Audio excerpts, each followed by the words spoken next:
Hi guys, welcome back to my channel stylish Kavini. எல்லோருக்கும் தமிழ் புத்தாண்டு நல்வாழ்த்துக்கள். இந்த வீடியோ பார்த்தீங்கன்னா இந்த புத்தாண்டில் நான் என்னென்ன பண்ணேன் அப்படின்றது தான் நான் ஷேர் பண்ணியிருக்கேன். மறக்காமல் நம்ம சேனலை இன்னும் சப்ஸ்கிரைப் பண்ணிக்கோங்க. இப்போ வாங்க வீடியோக்குள்ளே போகலாம்.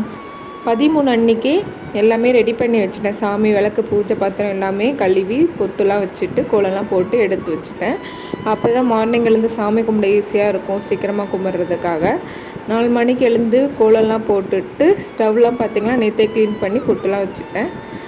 நல்லா ஃப்ரெஷ் ஆகிட்டு வந்ததுக்கப்புறம் வடைக்கெலாம் எல்லாமே எடுத்து வச்சுட்டு வாசலில் விளக்கேற்றி வச்சுட்டேன். காலையில் 4 மணிக்கு 4:30க்குள்ளே ஏற்றி வச்சுட்டு பூரிக்கு கொஞ்சம் பூரி செய்யலாம் அப்படின்ட்டு மாவு பிசைஞ்சு வச்சுட்டேன். வச்சதுக்கப்புறம் பார்த்திங்கன்னா மாவுலாம் உப்பு போட்டு நல்லா மிக்ஸ் பண்ணிட்டதுக்கப்புறம் இட்லி தான் செஞ்சுருந்தேன். இட்லிக்கு எல்லாமே ரெடி பண்ணி வச்சுட்டேன். அது நல்லா வெந்ததுக்கப்புறம் எடுத்து வச்சுட்டு சைடில் பார்த்திங்கன்னா பாயாசம் மிக்ஸாக பண்ணியிருந்தேன். அது இட்லியும் ரெடி ஆகிடுச்சு. இப்போ வடைக்கெல்லாம் ரெடி பண்ணி வச்சுட்டு பூரியும் சைடில் போட்டு எடுத்துடலாம் அப்படின்ட்டு பூரி ஃபஸ்ட்டு போட்டுட்டு வடை மாவுலாம் ஆல்ரெடி அரைச்சி வச்சுட்டேன் இல்லையா. அதுக்கப்புறம் உளுந்த வடையும் கடலப்பருப்பு வடையும் ரெண்டுமே தான் நான் பண்ணியிருந்தேன். அதெல்லாம் எடுத்து வச்சுட்டு மாம்பச்சடி தான் பண்ணியிருந்தேன். வேப்பம்பூ போட்டு இன்றைக்கி வைக்கணுன்றதுனால இது பண்ணியிருந்தேன்.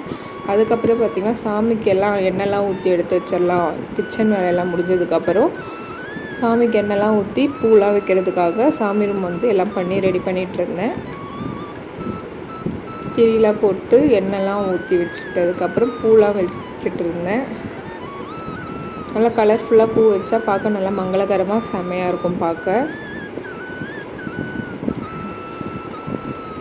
பூலாம் வச்சதுக்கப்புறம் வாசக்காலில் எலுமிச்சப்பழம் வைக்கலாம் அப்படின்ட்டு தான் ரெடி பண்ணிகிட்ருந்தேன்.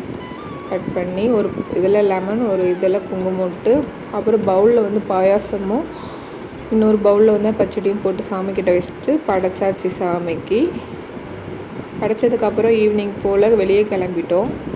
கோவிலுக்கு போகலாம் அப்படின்ட்டு ஈஸியாக திருவிடந்தை போகலாம் பிளான் பண்ணி போகிற வழியில் இந்த ஜெகதீஸ்வரர் கோயில் பார்த்துட்டு அப்படியே போயிருந்தோம்.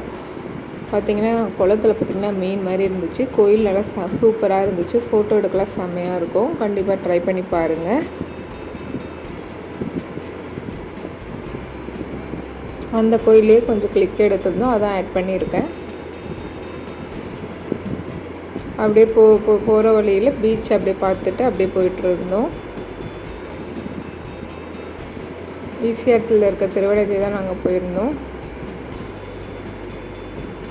திருவிடந்தை குளத்துக்கு போகலாம் அப்படின்ட்டு போய் பார்த்தா தண்ணி கொஞ்சம் கம்மியாக தான் இருந்திருந்தது. அதுக்கப்புறம் கோயிலுக்கு போய்ட்டு சாமிலாம் கும்பிட்டுட்டு பாப்பா கொஞ்ச நேரம் விளையாடிட்டு இருந்தாங்க. அவங்கள அப்படியே விளையாட விட்டுட்டு கொஞ்சம் ஃபோட்டோலாம் எடுத்திருந்தோம்.